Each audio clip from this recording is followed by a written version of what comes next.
Di sesi ini kita akan dengarkan pernyataan terakhir, closing statement, pernyataan pamungkas yang disampaikan oleh calon wakil presiden yang sudah berdebat malam hari ini dengan berbagai topik dalam topik besar ekonomi. Kesempatan pertama kami berikan kepada calon wakil presiden nomor urut 1 Bapak Muhaimin Iskandar untuk menyampaikan pernyataan penutup. Waktu Anda 2 menit. Terima kasih. Sarung adalah simbol kesetaraan dan keadilan. Sarung itu lembut, tapi di tangan orang yang baik bisa jadi selepet atas ketidakadilan dan kecurangan. Yang tidak ada dalam kebijakan ekonomi kita saat ini adalah keberanian untuk mewujudkan aturan main yang adil dan keberanian untuk berpihak kepada rakyat. Itulah kenapa kami menggagas Slepetnomics sebagai solusi ekonomi kita. Segala ketidakadilan kita selepet.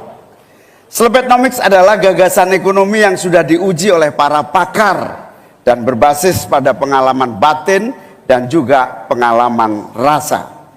Ke depan, proyek yang menyedot begitu banyak uang rakyat hanya untuk memenuhi selera tertentu, kita harus selepet.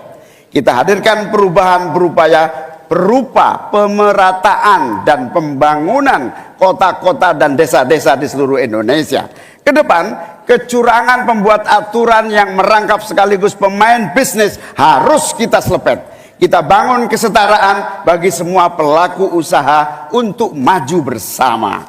Dengan Slepetnomics kita pastikan pembangunan ekonomi Indonesia dikerjakan pakai hati, pakai otak. Sekali lagi, pembangunan Indonesia dilaksanakan pakai hati, pakai otak.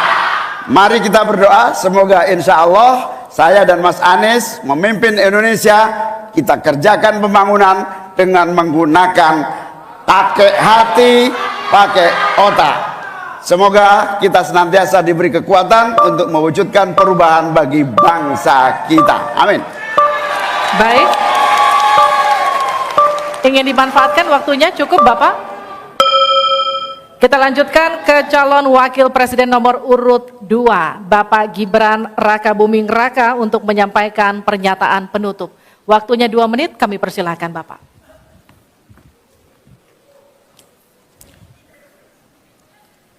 Indonesia ini negara besar. Kita harus bersyukur di tahun 2020 sampai 2030 nanti kita akan mendapatkan bonus demografi. Saat itulah sebagian besar penduduk kita ada pada usia produktif. Ini kesempatan kita untuk meningkatkan produktivitas nasional.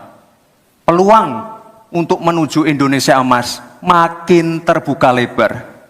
Tapi Bapak Ibu yang saya hormati, teman-teman sesama anak muda, ingat, kesempatan ini hanya datang sekali. Kesempatan ini tidak akan terulang lagi. Untuk itu kita harus kerja keras, kerja fokus, berani melakukan lompatan.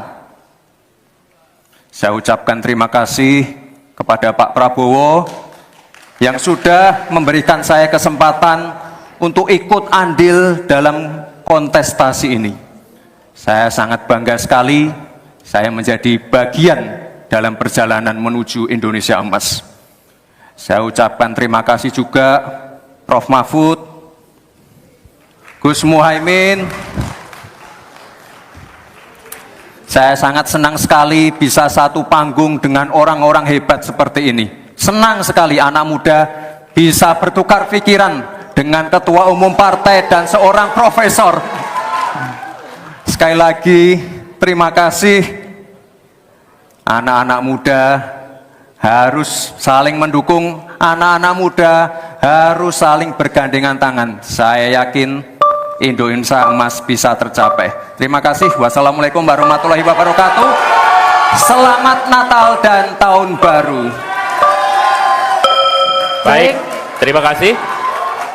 Harap tenang, kita Kita akan masih melanjutkan. dalam sesi, mohon tenang, waktu belum selesai. Kami persilahkan selanjutnya calon wakil presiden nomor urut 3 Bapak Mahfud MD untuk menyampaikan pernyataan Saudara-saudara seluruh bangsa Indonesia, kami Ganjar dan Mahfud ingin memastikan untuk menyelenggarakan negara yang bersih melalui penegakan hukum tanpa pandang bulu. Ganjar Mahfud menyiapkan 21 program unggulan senilai 2.500 triliun rupiah selama 5 tahun, yaitu 1. 17 juta lapangan kerja, 1 desa, 1 fasket, 1 nakes, 3 uang saku kader posyandu, 4 10 juta hunian, punya rumah semudah punya motor, 5 sekolah dapat gaji, lulus pasti kerja, 6 1 keluarga miskin, 1 sarjana, 7 perempuan maju, 8 buruh naik kelas, 9 kuliah gratis untuk anak prajurit dan bayangkara, 10 mudah berusaha termasuk UMKM dan koperasi, 11 masjid sejahtera, pengurus masjid terlindungi, 12 guru ngaji dan guru agama lain digaji, pasokan pangan aman, harga enak di kantong, lansia bahagia, anak cucu gembira, 15 petani bangga bertani, 16 di laut kita jaya, nelayan sejahtera, 17 disabilitas mandiri berprestasi, 1 desa 1 mobil akses, 18 internet super cepat gratis dan merata, 19 bansos pasti lanjut tapi harus tepat sasaran, 20 sikat KKN, dan terakhir KTP Sakti. Segala kebijakan pemerintah harus mengutamakan kemakmuran dan kesejahteraan rakyat, termasuk memelihara fakir, miskin, dan anak terlantar seperti ketentuan pasal 34 ayat 1 Undang-Undang Dasar. Semoga niatan baik dan keikhlasan kami mendapat ganjaran ilahi dan tercatat di Lauhil Mahfuz. Selesai. Kita berikan aplaus dan apresiasi yang paling meriah untuk ketiga calon wakil presiden kita. Saya undang Pak Muhaimin, Pak Gibran, dan Pak Mahfud untuk ada di tengah.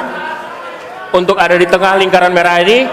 Kami juga memohon agar Pak Anies, Pak Prabowo, dan Pak Ganjar mendampingi calon wakil presiden masing-masing. Kami persilakan para Ini adalah calon presiden. calon-calon pemimpin kita yang dapat Anda pilih nanti di tanggal 14 Februari 2024. Kami juga mengundang Ketua KPU dan seluruh anggota KPU untuk bergabung bersama kita di sini. Mudah-mudahan debat kedua kali ini dapat memberikan referensi kepada Anda, menjadi hasanah bagi Anda untuk menentukan siapa yang Anda pilih. Ada 1, ada 2, ada 3. Ya, dan kami juga akan mengingatkan Anda untuk jangan lupa menggunakan hak pilih Anda pada pemilu 2024 14 Februari mendatang, karena suara Anda akan menentukan masa depan bangsa Indonesia. Kami tutup debat malam hari ini. Saya Liviana Cerlisa. Dan saya Alvito Dinova Ginting. Sampai jumpa di TPS 14 Februari tahun depan. Sampai jumpa.